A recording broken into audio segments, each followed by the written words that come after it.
Assalamualaikum warahmatullahi wabarakatuh.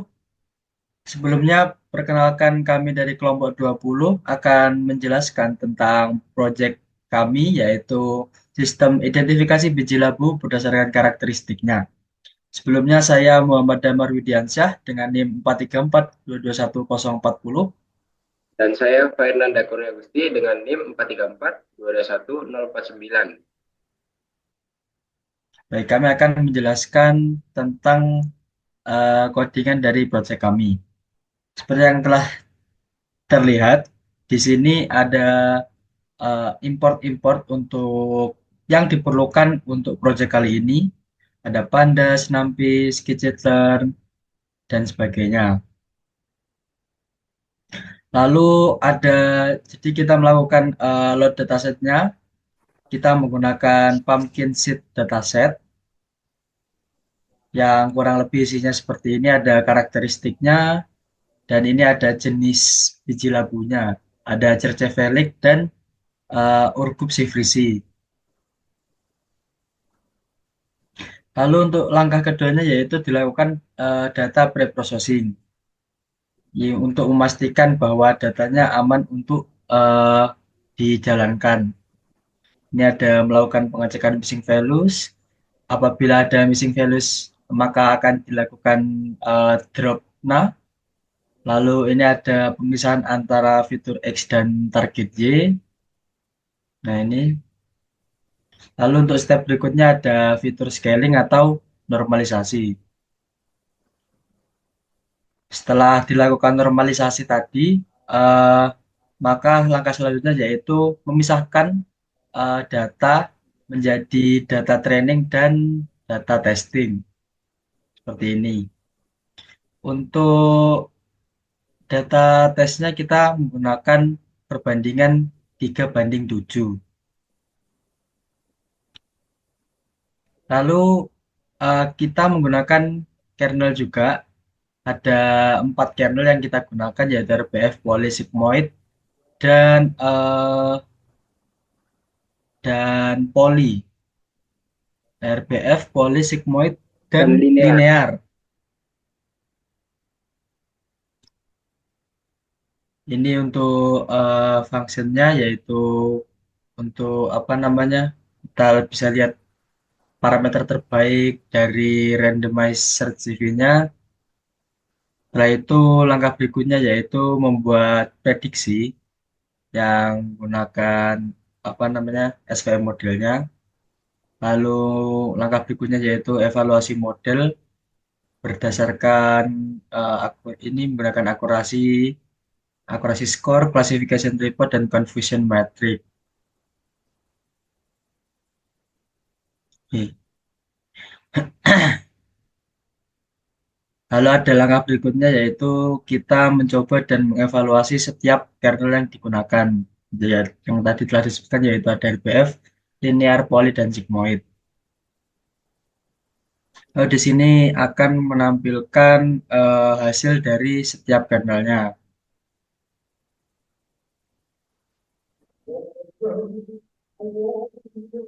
Lalu ini untuk function untuk membuat prediksi untuk setiap sampel baru. Lalu ini ada untuk user input untuk sampel baru.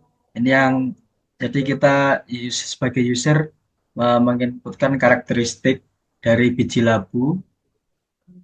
Setelah kita menginputkan karakteristik biji labunya, akan ditampilkan output berupa apakah biji labu tersebut termasuk Cercevelik atau Urgup Sivrisi. Kurang lebih seperti itu untuk codingannya. Lalu untuk outputnya seperti ini.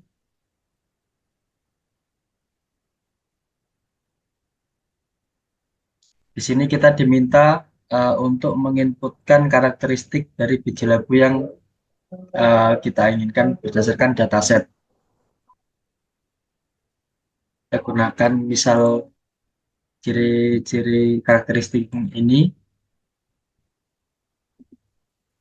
Nah, seperti yang tadi terlihat, kita menggunakan kita apa menggunakan karakteristik dari Cercevelik dan menampilkan hasil seperti ini Cercevelik. Baik, untuk selanjutnya adalah penjelasan mengenai output dari codingan di atas. Mulai dari atas kita mungkin akan menjelaskan terkait datasetnya, yaitu ada beberapa perimeter, yaitu ada kurang lebih 1, 2, 3, 4, 5, 6, 7, 8, 9, 10, 11, 12. Sebenarnya 13, cuma karena untuk kelasnya sendiri kita dipakai untuk sebagai result, jadi kita menggunakan 12, yaitu area, perimeter, major axis length, lalu ada minor axis length, lalu ada convex area, equivalent diameter, lalu ada eccentricity, solidity, extent, roundness, aspect ratio, sama compactness. Lalu ke bawah, nah ini untuk missing value-nya kita tidak menemukan missing value, jadi di output ini semuanya ditulis 00000 gitu. Habis itu kita mengevaluasi setiap dari training, hasil training setiap kernel, yaitu kita menggunakan 4 different kernel, yaitu ada RBF, linear, poly, sama sigmoid. Lalu dari pakai library randomized search CP ini melakukan perform hyperparameter yang menemukan untuk C dan gamanya. Untuk RBF kernelnya sendiri, untuk parameter terbaiknya itu ada C 3,0214, lalu gamanya 0,0376. Base cross validation akurasinya 0,982, 0,892, lalu test set akurasinya 0,8733. Lalu yang kedua adalah linear kernel. Base parameternya adalah 3,8454, lalu untuk gamanya itu